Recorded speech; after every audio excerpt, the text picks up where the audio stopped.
Welcome everybody in the room and on Teams. Some of you who know who I am will have spotted that I'm not Brian Henderson, who was due to chair today's session. Brian, unfortunately, is not able to be here, so you get me. And hopefully I'll do the professional job Brian would have done if he was here. Welcome to our esteemed panel, the directors of the Interdisciplinary Institute. So welcome to all of them, and I won't introduce them all myself. I'll ask them to say a couple of things about themselves before we get started with the conversation.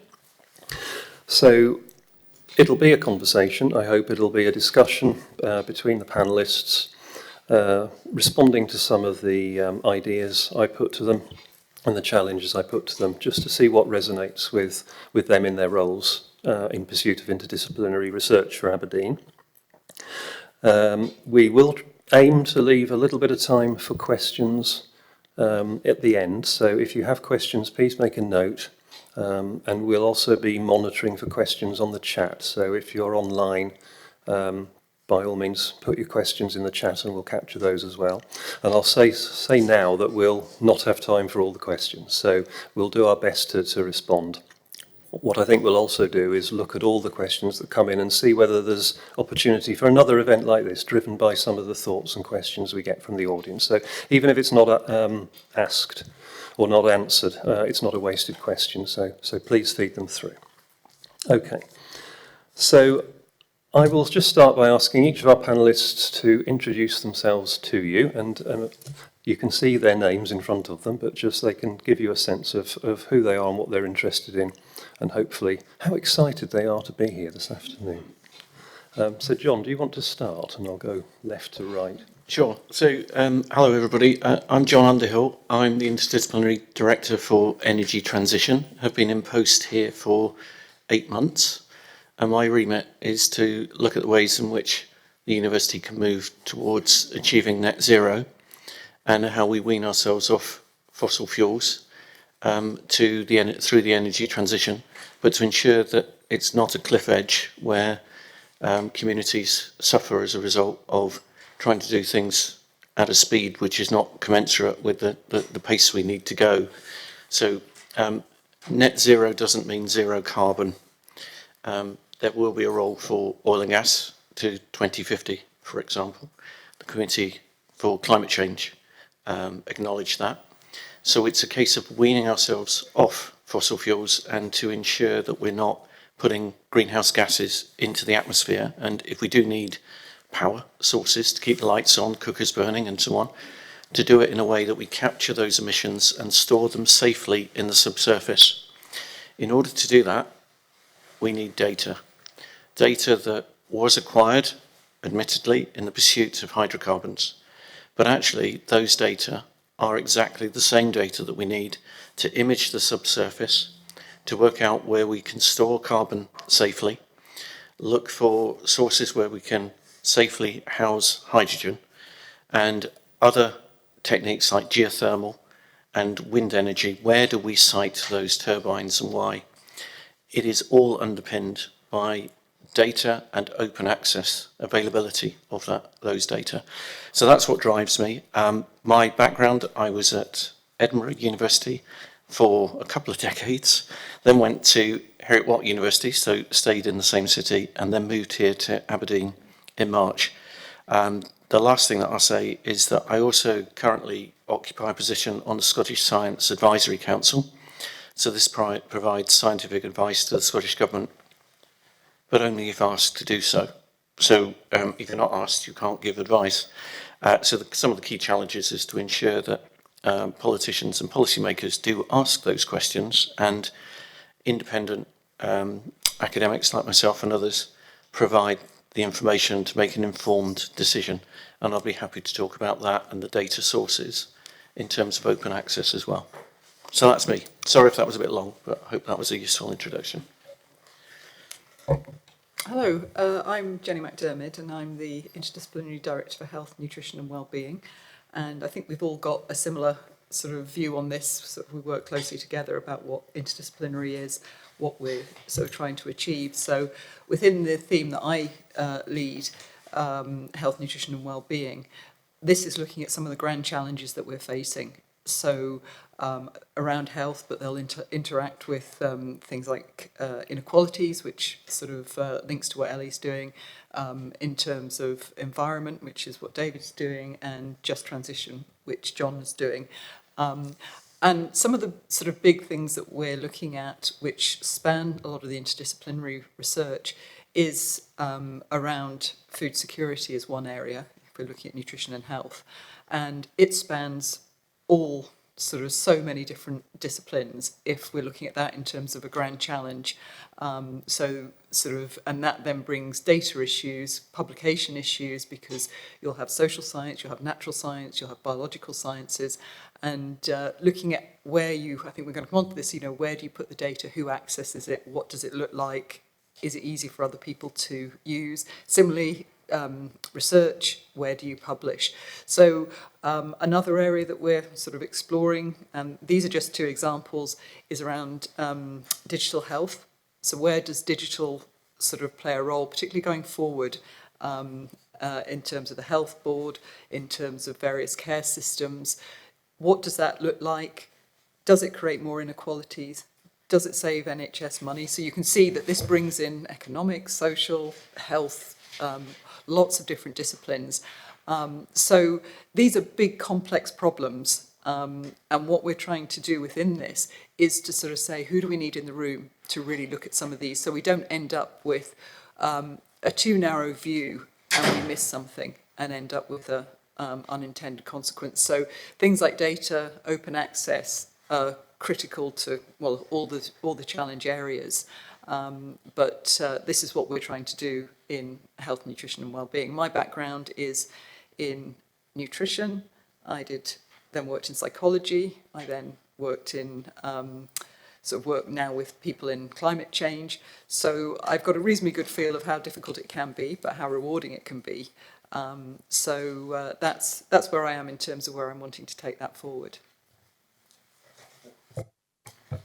Hello, I'm Librarian. I'm the Interdisciplinary Director for Social Inclusion and Cultural Diversity, which is a bit of a mouthful and a bit vague, I guess, but part of what I see my role is encouraging researchers across different disciplines, schools, to think about how their research relates to inclusion and diversity, and think perhaps of how in doing so adequately might need to bring in the insights of other disciplines.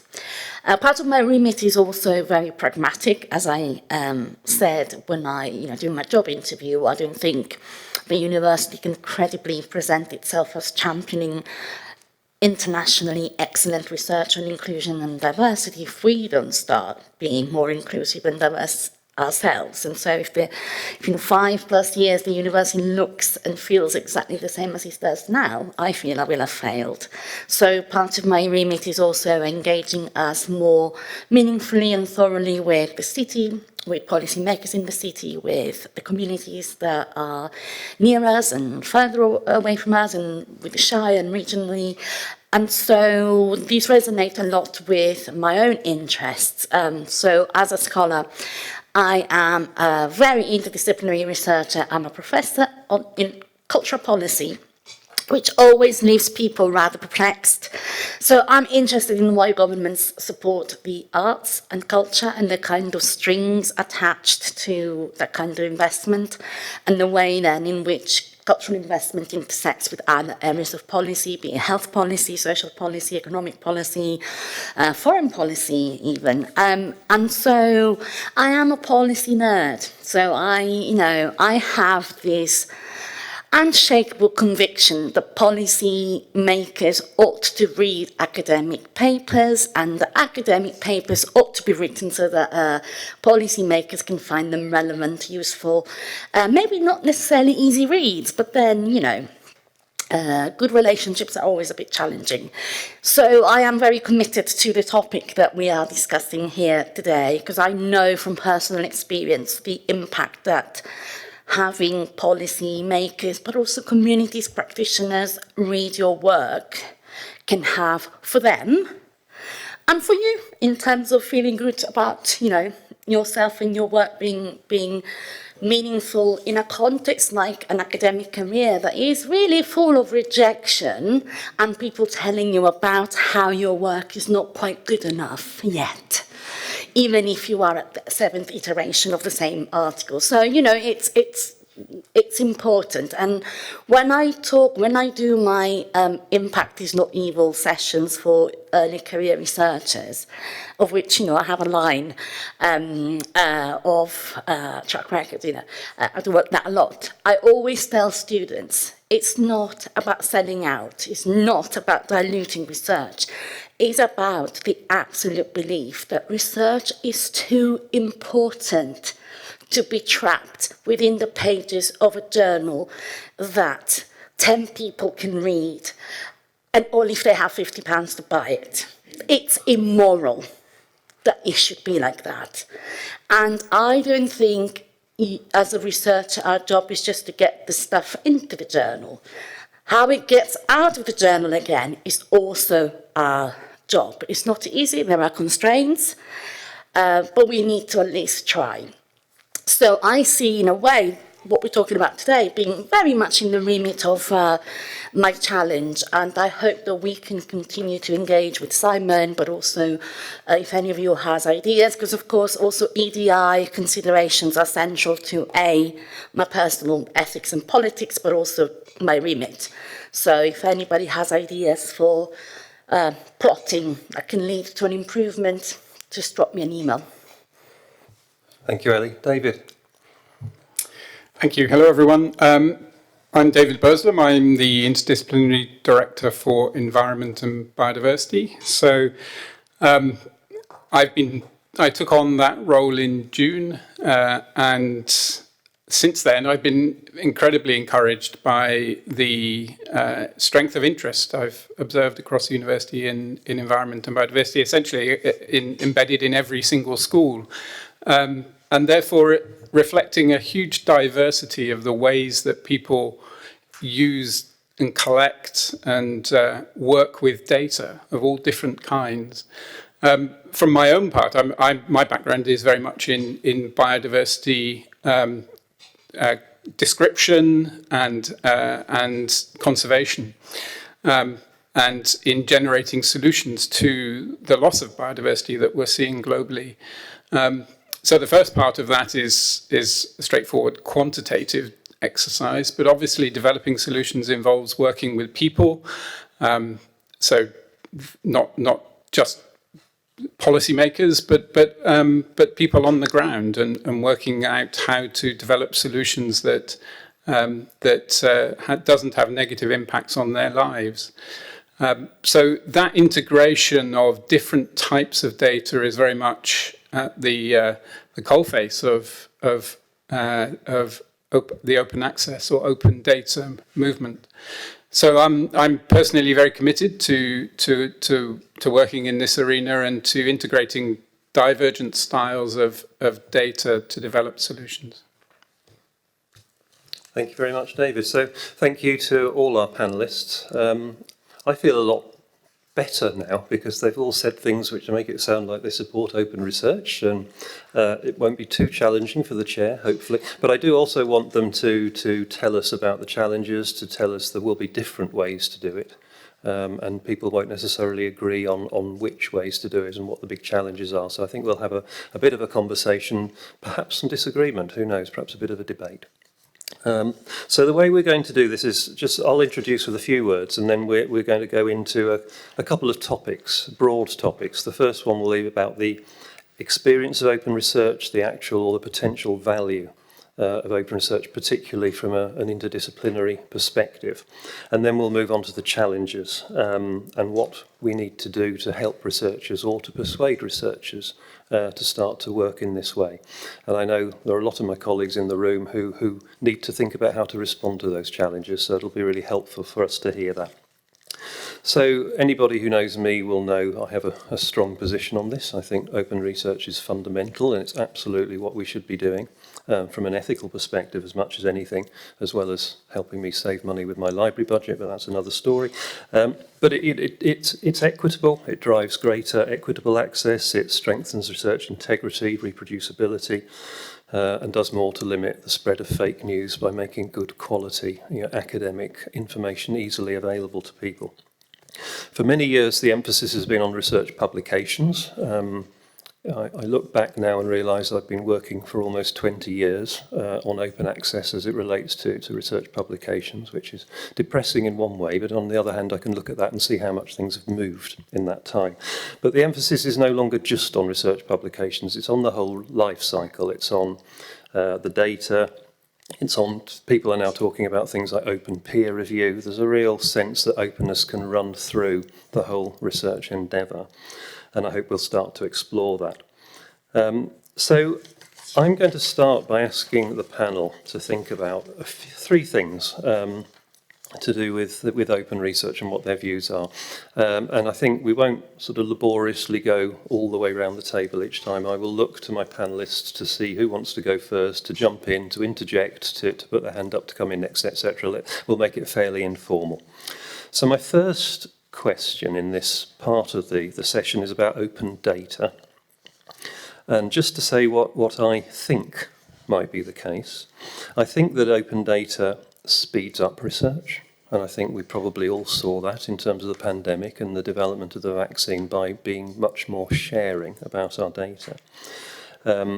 I think it may well have a value in connecting researchers. If data is more openly available and researchers can find it easier and find it in ways that cuts across disciplines, cuts across disciplinary silos, I wonder whether it brings researchers together in interdisciplinary contexts more effectively. And I know John in particular has something to say about open data versus commercial data. So maybe I'll start with John, and then the panel can pick up where they want to. Thanks, John.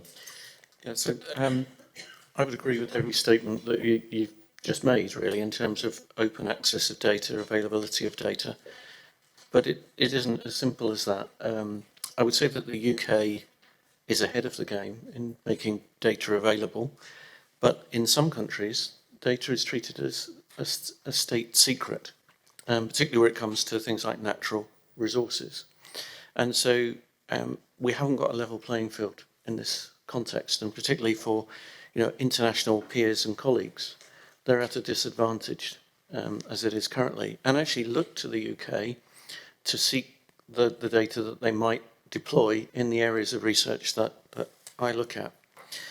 That's one aspect. The other aspect is the commercial value of data. And a number of companies have built their business around the acquisition, processing, and indeed interpretation of data sets. And so they're not that minded to actually hand that over into the public domain. So there is a role then for government and regulation to step in. So let's take an example that I'm very familiar with the North Sea, that data has been acquired over 50 years to survey the seabed and the subsurface beneath it. Up until about 4 years ago, it was a case that some of those data would go into the public domain, but only if the companies had joined a subscription, which was called Common Data Access. The law changed with the instigation of what was called the Oil and Gas Authority, now called the North Sea Transition Authority, and they set up something called the National Data Repository, NDR. That and its onshore equivalent, called the UK Onshore Geophysical Library, effectively has a mandate through government, through legislation since 2018, that any data collected which is proprietary to a company should be released within 2 years. That has made a huge difference in terms of our understanding of the landscapes, the seabed, the subsurface that lies below. And it's absolutely crucial if we're on a journey to get the best optimal use of the offshore real estate that we look out across the North Sea, because there is at the moment a series of parallel routes that, for instance, wind farms are populating part of the seabed. They don't necessarily want the subsurface beneath it with a different operator using it for a different purpose, carbon storage, for example. So if we're actually going to get the best outcome for UK PLC, the climate and net zero, we actually have to have those data sets freely available and break through some of the commercial barriers that are there now. That's just for the UK. If we're going to do it globally, if we've got ambitions for the climate to make sure we're climate compatible, we've got to try and make sure that countries see it in their own interests to release data sets into the public domain for scientists to be able to analyse and interrogate those data. And as I say, in many countries, that is simply off the agenda, not on the radar at all, because it is seen as a state asset.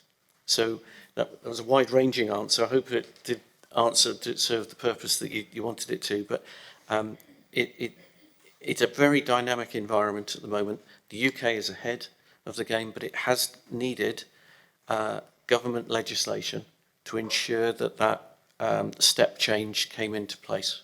Without that, I don't see how you can give companies an incentive, i.e. a license to operate. They sign up to do this, otherwise they can't operate in that environment. Then the data comes.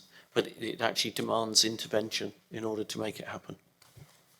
Thank you, John. I think that's really interesting because it's just another example of effectively data behind a paywall, I suppose. It's like we've had with scholarly publishing, it's behind a paywall. It's hard to access or impossible to access. It also exposes the fact that this obviously goes beyond the university sector. This is much wider. We need to work with partners, and it also stresses the importance of incentives, which we'll come back to. How do you incentivize a different behavior? You know, so you're not incentivized to keep the data, you're incentivized to release it. So how do you create those incentives? And I think about this in terms of how do we create those incentives for academics, and we maybe come back to that as well. So really helpful start, John. Thank you. Does anybody want to come in? Ellie? Yeah, I think what John has really clearly put the stress on is that I think a lot of the difficulties in open access data research publication comes from when that ethical argument case that I think it's compelling for why these things should be in the open clashes with economic interest. Because actually when you are in a context when that is less of a problem, you can really see the potential much more clearly. And I was thinking, as John was talking, about how different that felt to an initiative that Aberdeen is just starting to get into, which I'm really excited about, which is, and I can never remember the acronym, but it's the Aberdeen Health Disparities Research Collective. I suspect it's not the correct term, but we just got a really large NIH grant, which the City Council is holding, actually, and the PIs, and that will bring the creation of both research skills within the arts, the City Council, but also data infrastructure that will mean that they will be able to have in one place data sets that come from all the public bodies in the city, possibly the Shire, the police, social services, health, and then the two universities are involved, so through us there's access to all sorts of data. There's resources to hire people to manipulate these data sets so they can speak to one another, so you can look across them. And the goal of this is to help the City Council to develop an evidence-based approach to their intervention and their policies. But the thing is, once there's an investment to create this resource, there's no end to what you can do with it. So I'm already plotting with an artsy City Council member of staff that works for the Community Partnership Aberdeen to actually look at that data and what it tells about socioeconomic disadvantage in the city, to try and get a PhD studentship that allows for a practice-based project allowing an artist to work with groups in the city who are experiencing that disadvantage to create arts-based forms of engagement that can lead to more local democracy and the city council really understanding the lived experience of people, because writing reports and stuff is just not enough. And it's such it could be potentially so transformative to be able to translate what that data says to an artist so that they know really what the problem that we're trying to address is. And going forward for the city, funding for this kind of activity is always so limited. It's going to be even more limited. But if we can finally create activities that are really based on what communities need, rather than a bunch of middle-class people's imaginary scenarios of what people might need, think, or benefit from, I think that's so exciting for creative methods research, which I suspect is not what the NHR was thinking about or what the council, data lead priorities are, but once the resource is there, we can use it. But because it's been shared in that kind of sense of it's here, let's use it for the good of the city. And I think that's where things get stuck, when people are not willing to do that because there's economic interests. And I don't know how we make them. Well, I think that's really exciting, actually. And I think, you used a phrase there earlier, transforming local democracy. Helping communities get what they need. I mean, that's really powerful, isn't it? That's what our research should be about. And I think we'll get into some of those obstacles, that people are still driven to publish in high-impact journals. Transforming local democracy sounds like the right thing to be doing to me. And I think that's... And also you said that you started to go into things that you didn't think that's what they wanted initially. And I think that's the other fascinating thing here, that once you make your research open, people start to do interesting and novel things with it. And Ellie, I'm going to pass it over to you. Yeah, that's fine. Ellie said to me, please shut her up if I needed to. So I don't feel like I'm being rude, but I think David is poised to say something. Yes, actually, it's just to pick up on something you asked about in your question initially, which was the speeding up of research and whether open access or open data facilitate that. And I can think of a really clear example from my own field where that's been the case, I think. And that is in biodiversity discovery, essentially. So the first thing we have to do, of course, in order to conserve biodiversity is to understand what's there, to sample the environment and ecological communities. And traditionally, that's been done in a very labour-intensive way. And even discovering and describing new species has been a very slow process. But it was revolutionised, with the introduction of molecular techniques, and from the sort of 80s and 90s onwards primarily. And from very early on, the biodiversity community decided that all molecular sequence data were going to be archived prior to publication or at the time of publication. And the rate of discovery since that time has been phenomenal. And a lot of that coming from the fact that anyone in the world can now access this data instantaneously. So that's, I think, one example of where the field has really been speeded up. I guess going back to John's and various other comments about sort of commercial sensitivity around data. One of the things maybe in this area is around pharmaceuticals. We've seen amazing things with sort of COVID and sort of drug development there, but historically there's been a lot of sensitivity around publishing data and at what point do you publish and what do you publish and what they would be willing to make open access, particularly perhaps when a trial hasn't shown what the company maybe wants to see. So I think there's other challenges around sort of how do you make data like that open access, but sort of so it can be used, but also for the researcher as well to feel that they can make their data open access. So I think there are some challenges sort of where what the outcome might be may not be what a sponsor would like. And then do you come across sort of some difficult situations where perhaps they don't want that data in the public domain, however rigorous. So I think, as we spoke about earlier, sort of how do we overcome some of these things? How would we work with sort of industry to sort of allow some of this to go forward? But I think the commercial sensitivity of some things are sort of going to be a challenge.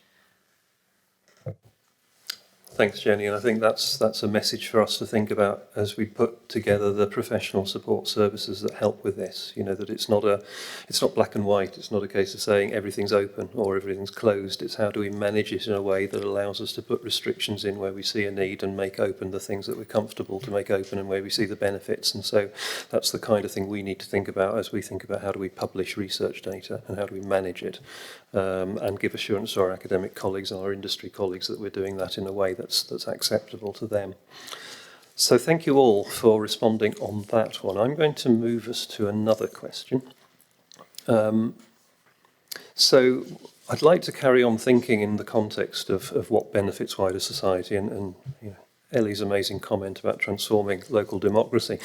You know, how does open research benefit society, and what should we be thinking about that maybe we aren't thinking about at the moment? So I guess there's a sense that in the academic library world we feel we've done our job because we've made your research papers open access. And indeed there's quite a lot of work involved in doing that and persuading people to do that and finding the money to do that and all the rest of it. But is that the answer? Is that what we need to do? Or is there a question about how do we make that actually useful? Are our communities interested in those outputs, or are they interested in the outcomes of the research, or both? And are we patronising our communities by saying, well, they can't understand these research papers, they're designed for other academics? Or should we be saying, actually, everybody should be able to read this and we should assume a number of people will get benefit from it, whether they're in an academic community or not? So I'm quite interested in what you all think about, you know, the publishing of research openly, how valuable it is, and what else we should be thinking about to engage communities in it. And who would like to start? Please. Well, I think we probably all agreed we do need to make it open access, but I think we've got to think about who the different audiences are. So there will be researchers who want to read the paper, but it maybe needs to be distilled down for different communities. Now, that isn't dumbing down what the results are, but I think making our work open access is an essential first step. But as Ellie sort of talked about, what is the next step? It isn't just a case of saying, right, I've done my research, it's open access. If we want it to be meaningful, then who is our audience? Who could make differences if they knew this data?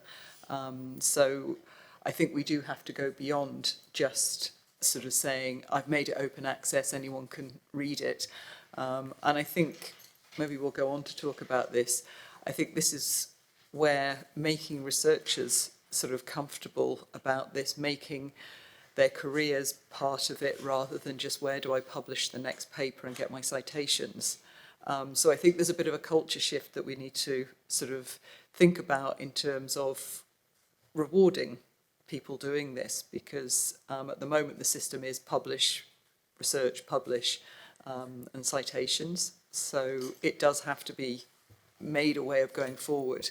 But part of that will be changing sort of the infrastructure of how sort of people doing research are rewarded in some way. Yeah, so the first thing about open access data, I think it's extraordinarily powerful to have more eyes looking at the same data so that we're measuring, verifying, testing, modifying, on repeat, go back, measure, and keep improving and see if existing theories hold up to the test of time and rigorous challenge. I think the second thing, and it builds upon what Ellie said before, I think it's commensurate upon all of us in our very structured disciplines and technical detail to be able to articulate the relevance of it to the wider community, to the communities that we serve. And so for me, one of the things that could come out of this is that whilst you have the technical paper that is the traditional way of publishing, is to ensure that we also have, without, as you say, Jenny, dumbing down the outputs, how do we make sure that the relevance of that piece of work is communicated to the people that need to know it, be it policymakers, be it the community at large around us? I think that's very important, because I do agree with Ellie that not enough scientific data that goes into technical publications informs policy.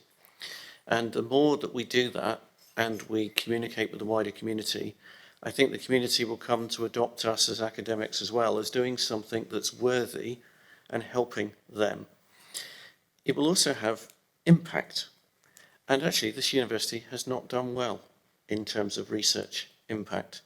And I think that open access and the opportunity to do as I suggest, that is to look at these data sets rigorously, testing them over time, will increase our relevance and impact for the communities that we seek to serve.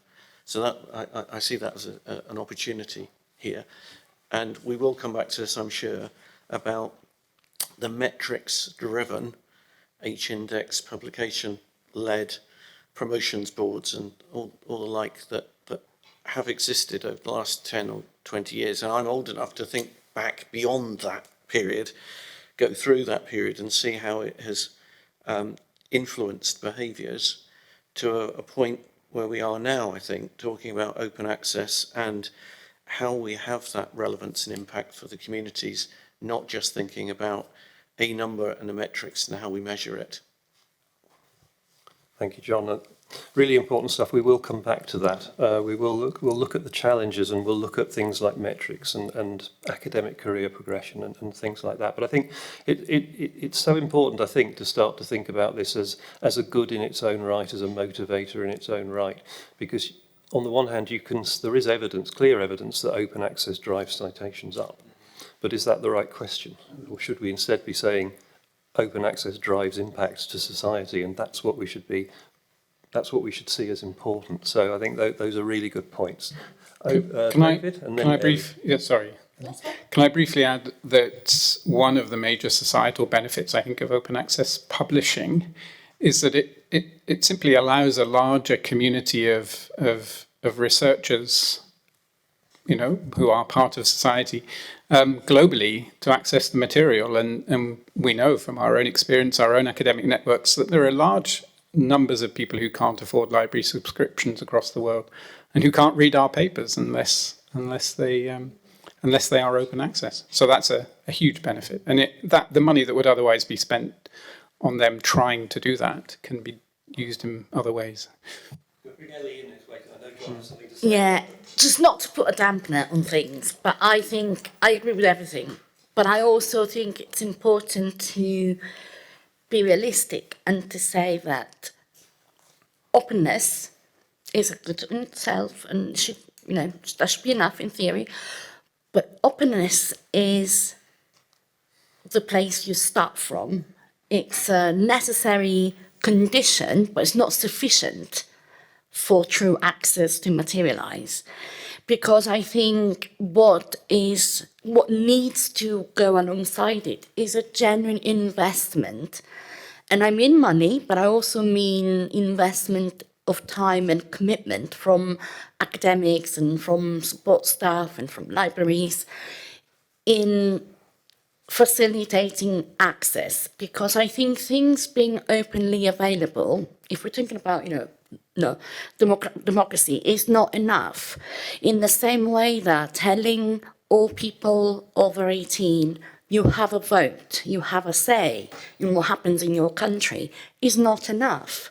Because we see that not everybody takes advantage of that opportunity. And if you look at the people who don't vote, tend to be the same people who face all sorts of other difficulties, who are silenced in all other different ways. So just putting it there in the open, it's not enough. And I know painfully, as the editor of a journal that offers, like all of them, open access, that yes, when you have some articles that are open access and some that aren't, there's no question the number of views and the number of citations and the altmetric score, they're always massively higher for those publications that are open access. But when the publisher sends the data from where those downloads come from, they're still always from the same places. So there's more of the people lucky enough to live in places where things are easy to access, benefiting. And to me, that's nice, but that hasn't made the work more So accessible. I think that's probably, John, that segues to a point John probably wants to make about access. Yeah, it was building upon something that David said as much as anything, because if you go back to your homes tonight or on your computers here, and you put in UK Onshore Geophysical Library, UK OGL, www, UK OGL, a map will come up. You can take your mouse and click on any part of the country where you live, your back garden or whatever, and the seismic line that was shot along the country lane, imaging the subsurface if one was shot, becomes available to you. That actually meant at times when people are considering, for instance, HS2 routes or building of power stations, wind turbines, anyone can access those data, either as a community, and I found myself often fielding calls then from people who said, oh, I've looked at this, I've been able to access this, what does it show, take me through it. I would encourage you to have a look at it, because it is a way, a portal to give information to folk, and then for them to build on Ellie's point, to seek expert, independent, reliable advice to translate that into the relevance for their community. But please do that. The other comment I was going to make is that with the open access, one thing we haven't touched upon at the moment, but I feel passionate about, is that open access and the data sets that are available are a way and means of training the next generation of scientists and other practitioners. We didn't have access to those types of data in the past. Now we do, they're freely available, and it means that academics like myself, like the group of us, can draw upon those data and make projects, realistic, commercial facing projects to test and analyse the subsurface, for example, in a way that we couldn't do before. And it means that students that leave Aberdeen University or other academic institutions hit the ground running and understand the access to the data, but also the methods and techniques by which to interrogate them. We weren't able to do that as recently as a decade ago. Really valuable resource. Thank you, John. Absolutely right, and I think I'm also thinking about how, similarly to our own early career researchers, we help people outside of our sector learn how to use the resources, get in touch with our academics, make those connections. And I was involved in a research experiment a few years ago at Edinburgh where we looked at being able to provide keywords to institutional repository outputs that would resonate with business and industry so that they could find the resources they wanted using terminology which we weren't necessarily using, and then use those to connect with the academics that wrote the papers and begin to get those relationships. So all of those things become possible when they can find it. What I thought I'd mention as well, because you talked about it being necessary but not sufficient, and that's absolutely true. But there's also something about incremental change as well, and not letting the best be the enemy of the good, which was the mantra of one of my bosses some years ago. Please get things done and don't wait until it's perfect. But one of the examples that always comes to mind for me is if you look at the institutional repository at Harvard, which is called DASH, D-A-S-H, they have a stories submission form. Did you read a paper here? Why did you read it, and how did it benefit you? And there's some tremendously powerful stories there from parents with children with an illness that didn't really understand the illness, weren't really getting the support from their doctor, and they found a paper and they were able to read it and it was useful. And there's all sorts of things like that which demonstrate the value even of just making the papers available before we even go to the next stage of doing more interpretation and support. So lots to think about there. And John, I thought you might want to say, as we spoke about this just before the start, the inclusion element and the sort of diversity importance of making things open. Yeah, it might be coming from a slightly different place from where Ellie would come on this, but I feel strongly that actually with open access and access to journals and publications, we need to be very mindful that certain communities are being priced out of being able to do this. I'm thinking of countries in East Africa, for instance, that might wish to scientists there publish work. If there is a financial penalty for publication, then they're going to look to publish somewhere else. If we can make open access journals available to them, then that will actually mean that we get that voice heard in a way that currently I think isn't being heard. And there is also a competition for space in big journals, so high impact journals. And that may mean that folk either don't try or seek to go elsewhere or give up. And I think it's really important that we are inclusive to make sure that there is almost a safe haven for folk to feel that they can put those papers and their science comes forward. Otherwise, we are a very exclusive society, and I think we should avoid that. Thank you, and I'll ask another panellist if they want to come in a moment, but just to really emphasise that, I think from our perspective, from a library budget holder perspective, what we're seeing is that the way open access has been done is that it's removed the paywall for access to read. So researchers in the Global South in organisations with library budgets less than ours can read more papers, but instead it's provided a cost to publish that they can't afford. So we've just switched the problem from one end to the other and we're still not being inclusive. So it's a really important point. How do we as an institution help our colleagues across the world and benefit from their own research and their own thinking in a way that strengthens their ability to do that? So, and we'll come hopefully on in the challenges to say something about Aberdeen University Press as perhaps part of the solution. We launched Aberdeen University Press, for those that don't know, yesterday. In this very room. And one of the things we're thinking about in that context is, could that be an inclusive publisher? Could that be a publisher that encourages researchers from the Global South and commits to publishing them irrespective of their ability to pay? Is one of the things we are really quite interested in doing. The question mark is always, where does the money come from? But, that's our vision. Who would like to come in on that, Jen? Just one very quick thing on that, it's open access to everybody, I guess, and the cost is an issue. And does the sort of open access be more available to more senior staff? So in terms of PhD students, can they get the funds? Do they have the funds to get fully open access? And maybe some early career researchers where they maybe don't have the budget. So I think there's a wider sort of area we need to think about in terms of that. I think David was going to say something. Yes, and of course it goes beyond just the costs of publishing, but every aspect of the open research agenda brings costs, doesn't it? That we have to bear in mind. The cost of data storage is very significant, and that can only increase as the quantity of data increases. So I have heard people argue that, rather than pay to store all this tremendous amount of sequence data, for instance, in the case of organisms, you're actually better off just retaining the organism, and then you can sequence it at low cost at any time. And it's much more efficient over the long term to do that rather than hold vast amounts of sequence data in repositories, as the costs of sequencing go down. Ellie, you wanting to come in on this point, or are you happy for us to move on? Up to you. Happy to move on. Okay, thank you. I'm not closing you down, are you? Okay, I think there's been a lot of really inspiring stuff there. I'm really, really pleased to hear our interdisciplinary directors talk this positively about the value of open research. I think it's a hugely powerful message to the institution.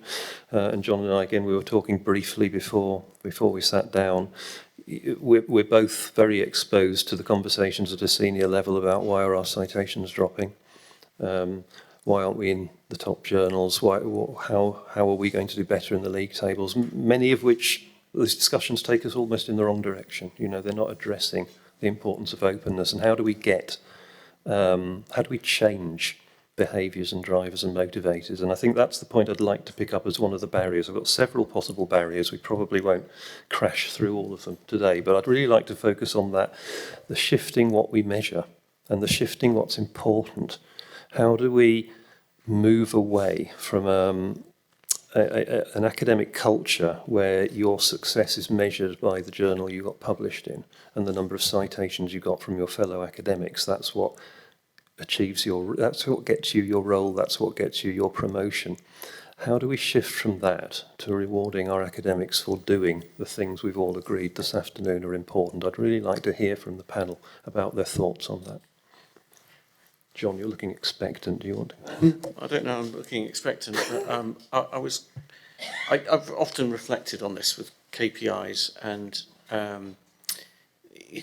I've seen early career researchers driven to tactically publish in certain journals because of high citation and the impact that might have on their future career as they perceive it to be, or on promotion boards where they've looked and openly discussed H indexes, I-10 indexes, all sorts of metrics.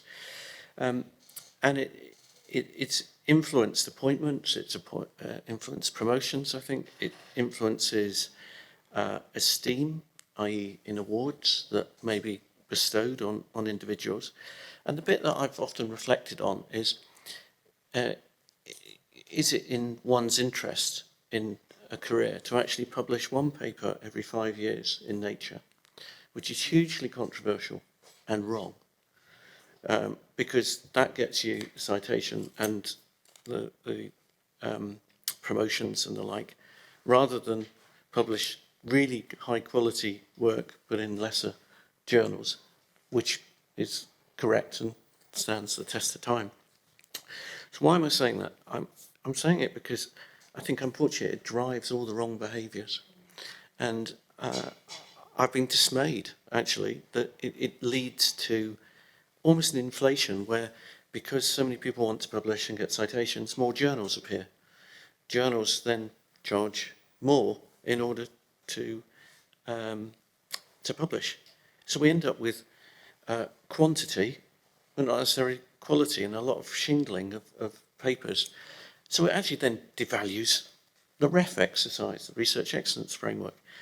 So at the end of the day, I find myself questioning now all these KPI metrics-driven parameters and think we've got to do better than this. And for me, going back 20, 25 years before we had all these a sort of bean counter type assessments, I actually found it a much more, sort of, maybe I'm old-fashioned, but a rewarding process. And I'd like to think that we can get back to that and think more, as I said earlier, about impact and relevance to society, which might mean publishing in a very local, almost parochial sense. But if that's of direct relevance to that village, that town, that community, surely that is better than simply that inflationary metrics-driven approach which furthers an academic career but actually is very selfish and not impacting a wider community for good. So that's where I come from with this. I haven't got the solution. I can identify the hurdles, the problems, the behaviours, and I'd love to think we can get to somewhere where open access helps us overcome that. Thank you. I'll hand over to Ellie in a second, but just to say, you know, we have professional colleagues in the audience. It's our job to help you find those solutions. So I'm sure they're all taking notes and thinking about how we help do this. Ellie. I love how Simon has now, put it all on you. Excellent. I don't know that I have the solution, but I think ultimately, for me, this is actually a moral question. And when I am on tour with my Impact is Not Evil session, gig thing, I always tell young researchers, and they respond very well, ultimately, it depends on what kind of academic you want to be. You want to be a superstar? Just go. Do what you need to do. See if you enjoy it. Good luck to you. But actually, I don't think that's what most want to do, really. They want to have security in their jobs, which seems to me perfectly reasonable. They want to do good work. and they want to earn the respect of their communities, and they want to make a difference. And I think there's a role for us, lucky people in senior roles, to give, with what we do, give the example and actually do what we preach, and support those who want to work in a different way. So personally, I know that I'm a great believer in mentorship, and I know that if there is if there are early career researchers who want to do that kind of work, who want to do the kind of unglamorous work with the unglamorous groups in society, to deliver that small but meaningful change, I think the superstars will just kill, murder, do it. They'll be fine. I'll mentor the others. And yes, maybe they won't have the article in the impact factor, but at least they get, a bit of advice. You just try and support the kind of research community that you want to see develop in the future. And you just don't, you walk the walk in what you do. And I think it can only be that kind of moral imperative, because all the infrastructures are pushing us towards exactly the opposite of what we should be doing. Can I just ask Ellie something here? Because, you talk about the mentorship.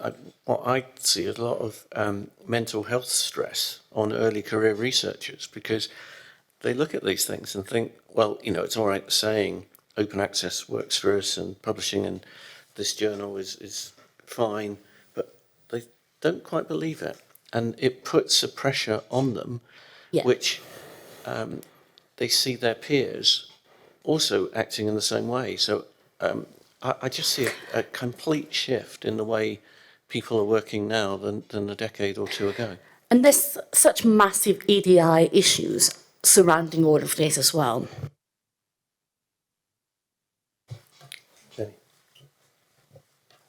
I think there's a couple of things to add to that, and maybe bringing the interdisciplinary aspect into this.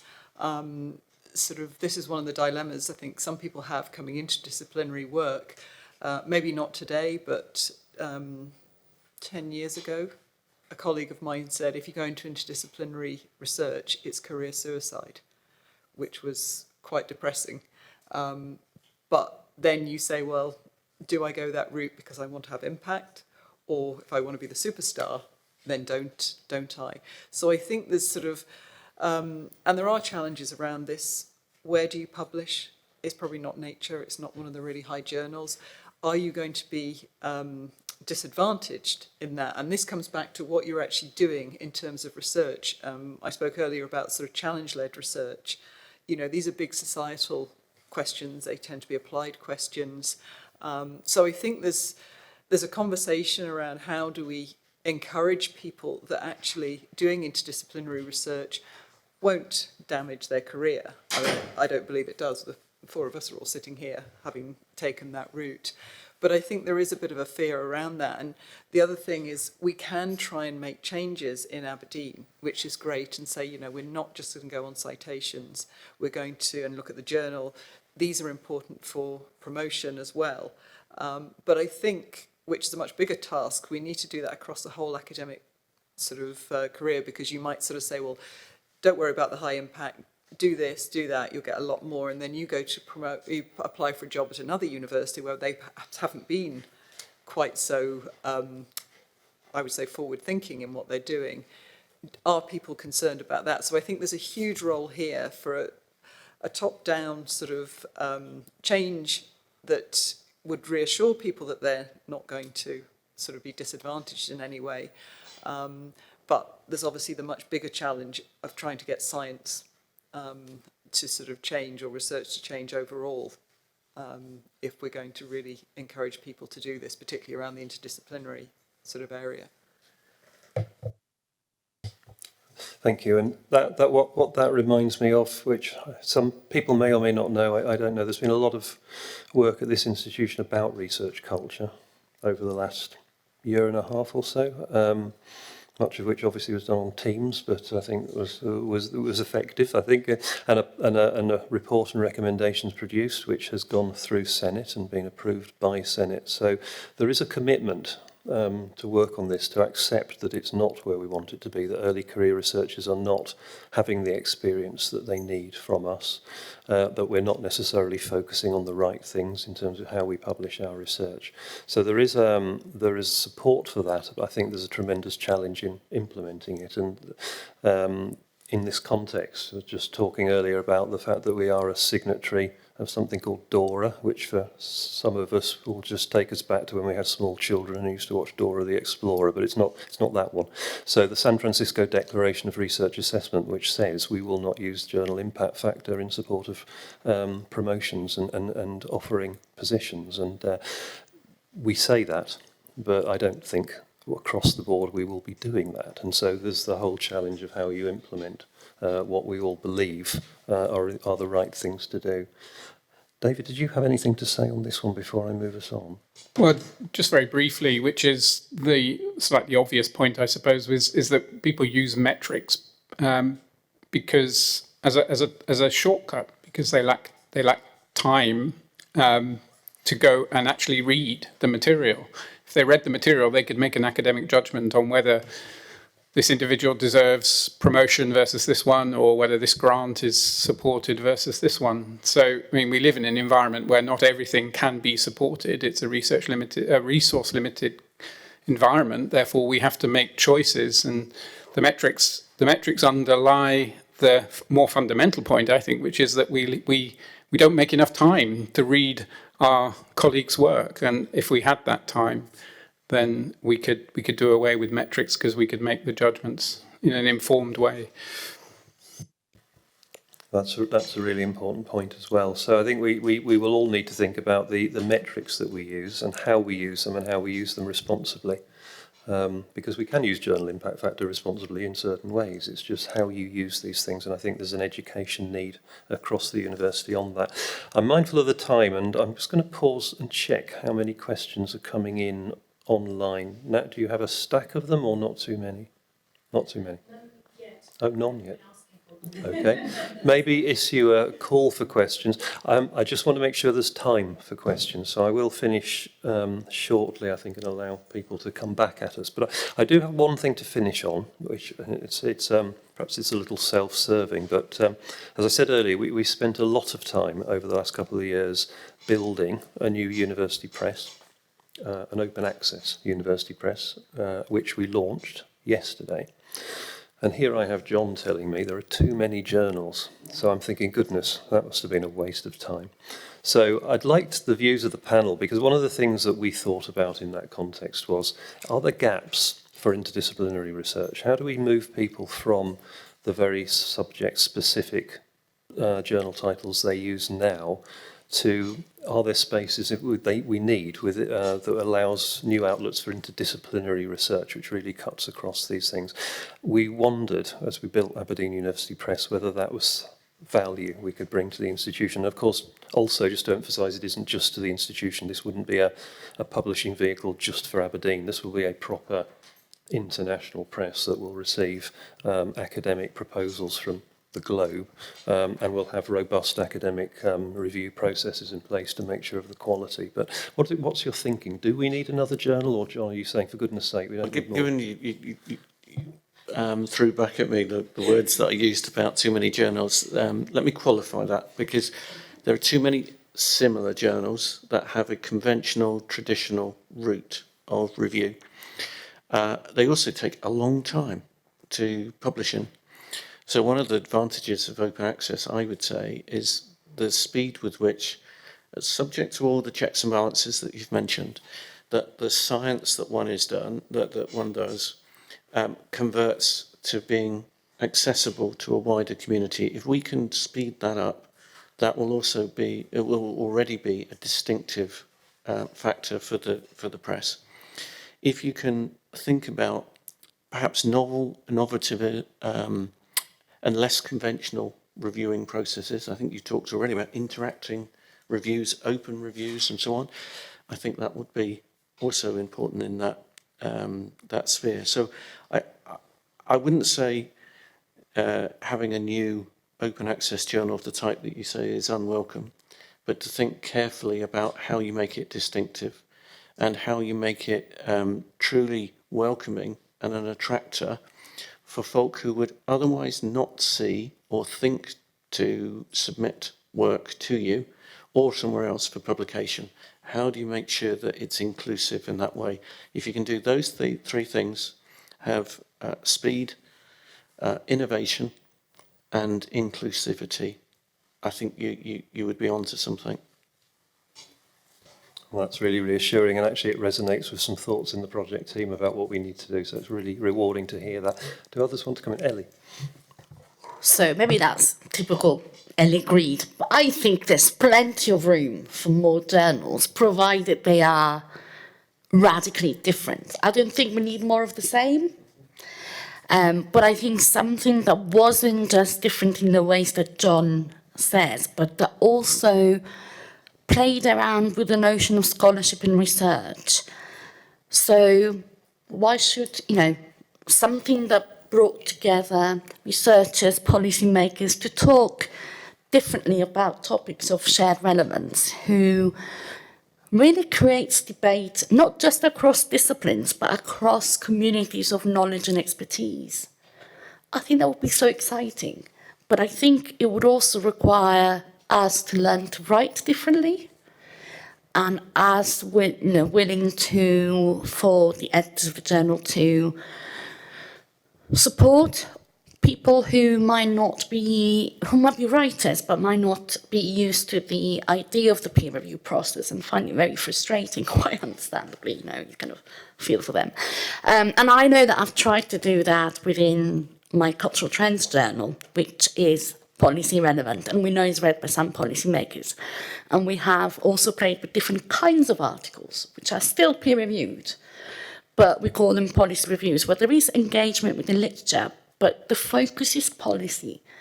And they've been very well received, but I still know that they are never open access because they can't afford it. And so there's all that work, us working with the authors, and they're still trapped. So something that had that kind of liberating, something that became almost, an agora of just civic debate with different kinds of expertise and scholarship and practice could kind of meet in an equal to just figure complicated, difficult things out. I think that would be radical. I think I'm talking myself into starting a new journal. So, we talked about this at the beginning. I said, don't make me commit to anything in a way that is recorded, but I think I might just have done that. Well, it would be very welcome. I'd welcome a conversation on that. I'm just going to switch this. And I think, Ellie, we have at least 2 good ideas already on the boil, so we'll need to manage expectations, but I'd be delighted to speak to you about the press and the opportunities there. Jenny or David, do you want to come in on this one? I think a lot of the stuff's already been said here, and possibly is my question to you is, how do you get speed review done when, as you say, David, John, it can take a year in another journal to get your comments back from 2 reviewers? I'm intrigued how you can get the speed if you're relying on academics to do the reviewing, if that's the case. It's not a negative thing, I'm just curious about the process. Well, and I think we need to think about the process. I'm looking at colleagues over there and thinking we need to think about the process, because what we have at the moment is a fairly traditional infrastructure in place. We've got the infrastructure there, we've got some publications already up which existed through Aberdeen University Press before, and we have a system with all the workflows. But what that will support is a traditional process. So I think what we need to think about is, well, how do we address that challenge?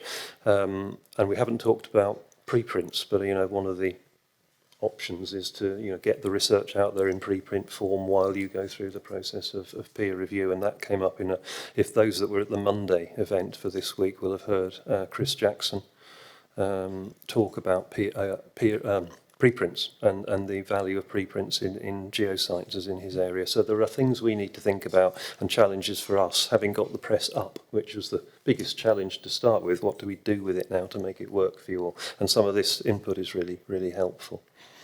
So thank you very much.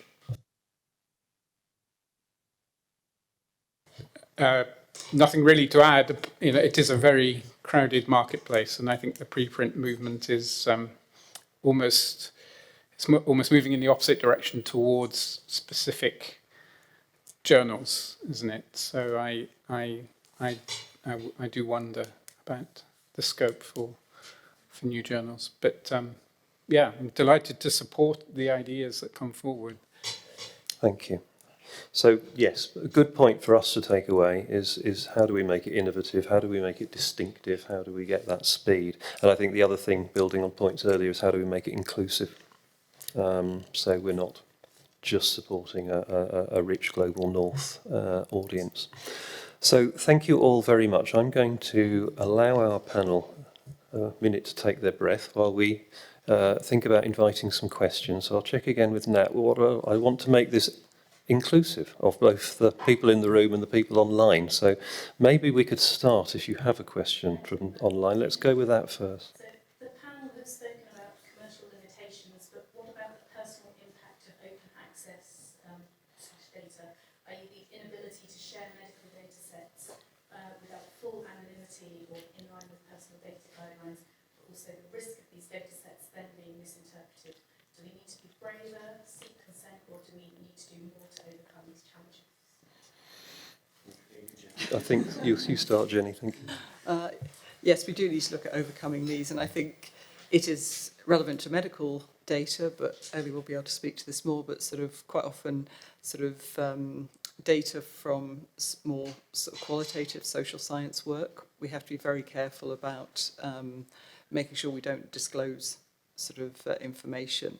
But there's a lot of work going on at the moment to try and work out how can we use sort of more medical data, keeping it sort of anonymized. How can we link data so that, again, we can use it for research? So it is something that we really need to do more of because there's a huge wealth of data there. But there are some challenges around that. And there is work going on in Aberdeen, the university, to sort of look at how can data be linked, trying to overcome a lot of these barriers. But obviously, sort of trying to get consent from every single person is probably not realistic if you're talking about taking sort of a data set from a whole region or something like that. So I'm not sure that answers the question, but yes, we need to try and do it. We're trying to, but we probably don't have all the solutions yet. And again, it's a question for some of us to go away and think about. But the library is one of the areas where we're looking at how do we publish data, how do we share data. So we need to take those sorts of challenges on board and think about how we do it and what assurances we offer people about the sort of data we're making available. Ellie, did you want to come in? Yes, and I think this connects to what I was trying to say earlier around the fact that openness, just putting things out there, is not enough and is not sufficient, and it can lead to all sorts of misunderstanding. But that's where I would say we need a commitment around the public understanding of data, around, how you use data properly, what correct analysis, how it differs from a completely biased exercise in, cherry picking what you like from that set. But we should be able to do it. We are educational institutions, and maybe there is almost a kind of public educational goal to meet here, that as you make things available, you commit resources, effort, you have people trying to explain to people how to make the most of this thing that's now freely available, which is expensive, and would meet manpower, meet people, sort of engaging with examples of whether it's in good faith or bad faith misinterpretation of data. But I think it's important. If we are committed to this, I think there has to be a kind of investment from us as individuals, but because we have limited capacity institutionally, there has to be a commitment to then work with the public to make the best use of what's out there. Yeah, I think we have a huge opportunity as a university and as a sector because of the trust that is still placed upon academic institutions to effectively be the safe haven for health data. And there have been huge efforts, and Aberdeen University is a leader in this field in terms of safeguarding personal information and data in this regard. I see that as being extended across other disciplines, interdisciplinary areas and individual schools and disciplines. From my sort of narrow background, I would say we have an opportunity to be the safe haven of all the geological and engineering data in the UK, and specifically that served the North East. I would love us to be doing that and at the cutting edge. But it does boil down, particularly with health data, to the trust. And I think the public in general would prefer a university such as ours to be the custodian of the National Archive than a commercial concern. And I think that's a huge opportunity for us. Thank you, John. And that reminds me, I talked about the library's important role in publishing data. As part of the wider directorate, we also have a role in managing that data. The Data Safe Haven is something run by the Directorate of Digital Information Service. I have a feeling we have a colleague online. I think Katie Wild might be on the call, so I should certainly acknowledge her work and the work we do there, and the opportunity to expand that with investment to across wider data sets. David, do you have anything you'd like to add to this one? Well, not specifically on medical data, but except to point out that similar risks apply outside the purely human field. I mean, there are some well-documented examples of where data have been made open in relation to, say, species location data, which has then been used as a target for hunting or collection for the commercial sector. So those kinds of risks exist way beyond medicine. Indeed, thank you very much. Okay, so we'll now take a question from the audience here, if we have one. So, oh, goodness me. Okay, the first hand to go up was Abby Brown on this side. So, Abby's just over here. No, can you use the microphone if you're speaking, because we'll pick it up on Teams that way. Hi, I'm Abby Brown. I'm Professor in Intellectual Property Law, and I say that because of the points I'm about to make. I think you're all being far too subservient to intellectual property, and we need to be a lot bolder. I think what John explored in relation to the OGA and the repository was a remarkable achievement by the oil industry, because no one's ever beaten IP before, and they certainly haven't beat them in relation to COVID and the TRIPS waiver and things like that which are going on. And you, by the way, are all the subject of my next book, so it's quite terrifying to see these issues set up in that manner. They seem to be IP without engaging with it, and again, no one's ever managed to do that. But that's actually really quite scary, because that fight, I think, hasn't yet come. As you probably know, that fight did happen in Canada, and they're being the subject of an investor-state dispute settlement. So I think we need to be much more direct in our engagement with IP. And I do a lot of work with Marcel. All these repositories, I'm just so terrified Apple's going to buy them, and they all have terms hidden in their terms and conditions which respect IP and trade secrets claims, and that's just really, really scary, which is why I think the discussion about the university perhaps being a repository for data going forward is really, really important. And also on health, I used to sit on PBAP. I think an issue lurking around there is when you do make a product, which often is the ultimate goal of some of the health-related research, no one knows who's going to own the IP rights on that. And I think, again, we need to engage with that directly around the openness. I'm also feeling a bit old. 20 years ago in Edinburgh, Simon knows my views on this, we set up a proper open access journal, which is no one pays anything. You submit freely, and it's openly available freely. And I know there's resource implications there, but I think that's what I think is open access. And I still feel sick when someone says, "Well, where's your money for publication?" That's not open access. Thanks. So yeah, if anyone has the answers on how we can talk about IP better, I'd love to know. Thank you, Abby. I mean, it's really useful to hear you say that, and absolutely, no one should have to pay is real open access, and that's what we're hoping to pursue with our own university press. I'm not going to ask panellists to respond at that because I saw the number of hands. I think we had a question over at that end next.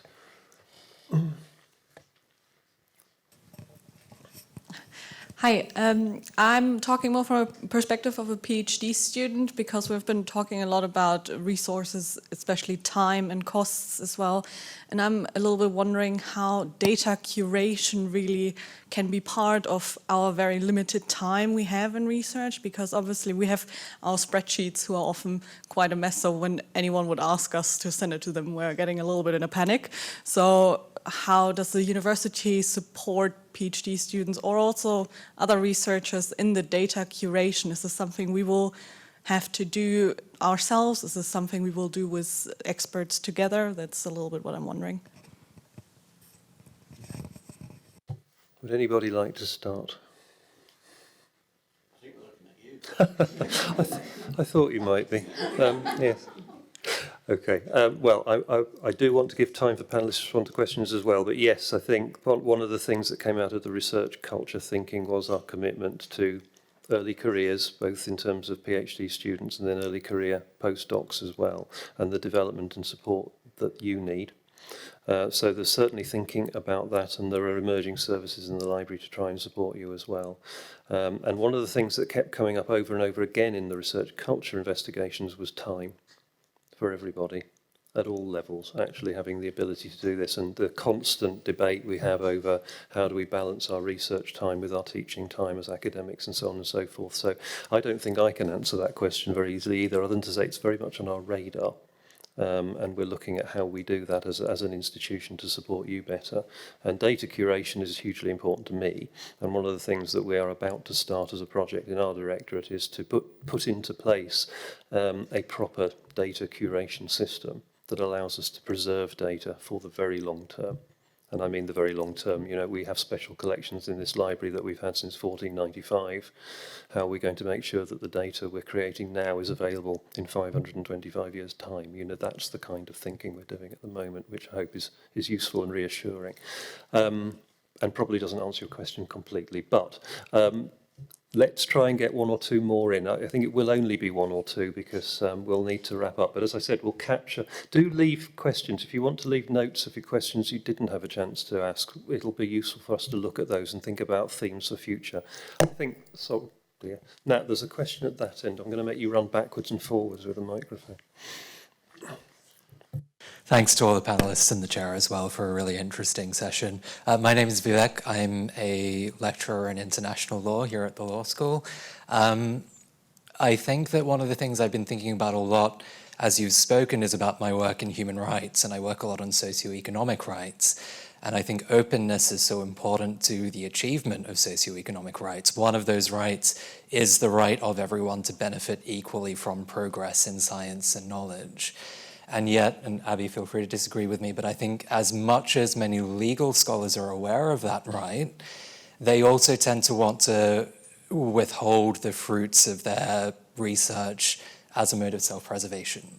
So a lot of legal scholars will publish open access to wear that as a badge of honor, but when you read their work, it's still so jargonated, it's laden with Latin phrases that even I've got to look up, that no one beyond the discipline has a chance of being able to grapple with it.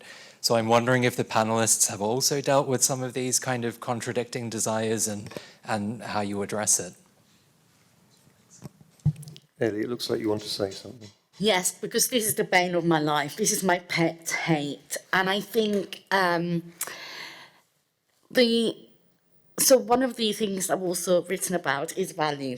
And at one point, I was also intrigued by the value debate in sort of research policy and that kind of thing, the arts and humanities particularly are, although I'm continental European, so for me law is humanities, which I know it's possibly contentious, but and the way in which we still seem to regard obfuscating language as intellectually sophisticated is, I think, the single, most annoying thing about us as a community, but also the biggest obstacle to the public recognition of the value and relevance of the humanities. And so either we stop moaning about it, which I think would be a good thing anyway, or we start communicating to one another and to others. And again, that's why to me this is not even an intellectual issue, it's an ethical one. And what is the point of your research? Is it, moving your career forward? Okay, that's fine. It's not illegal. Go do it. But don't you, actually probably it's best if you don't engage with communities or social issues, but that's fine.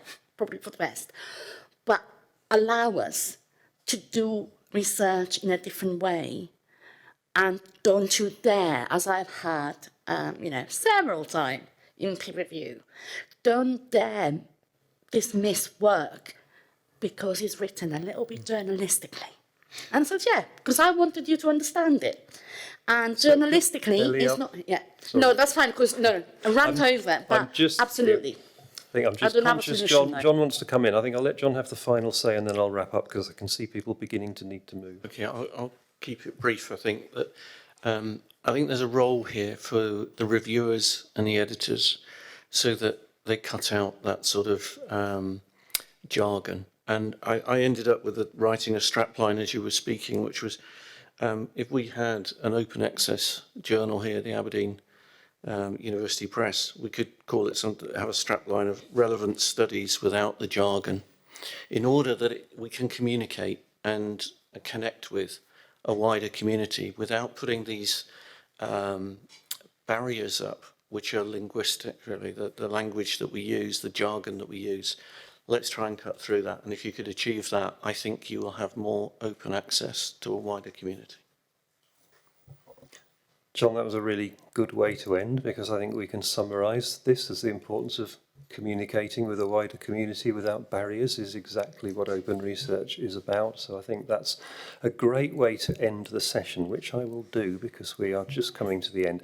As I said, if you want to get questions to us that you wish you'd had opportunity to hear the answers to, we will take them, we'll look at those, and we'll think about a series of events like this. I won't necessarily insist that our interdisciplinary directors come back every time because they've given their time to us very graciously today, but perhaps encouraging other university colleagues to participate in a panel like this as well as we all develop our thinking. So I would like to end by, first of all, thanking my panellists who have engaged so well and have given up their time to come here for this session. We're hugely grateful for them doing that. This has been part of a really good creative Open Access Week programme for us, part of the International Open Access Week event that happens across the world annually. I think Aberdeen's really put itself on the map with this week, and so events like this and colleagues like you being part of it have really helped that. And also to thank my colleagues, some of whom are in the room, for the work they've done to put this together, because it's been a real job to do this, and I think it's really helping bring benefits to us and to other audiences who are listening to these events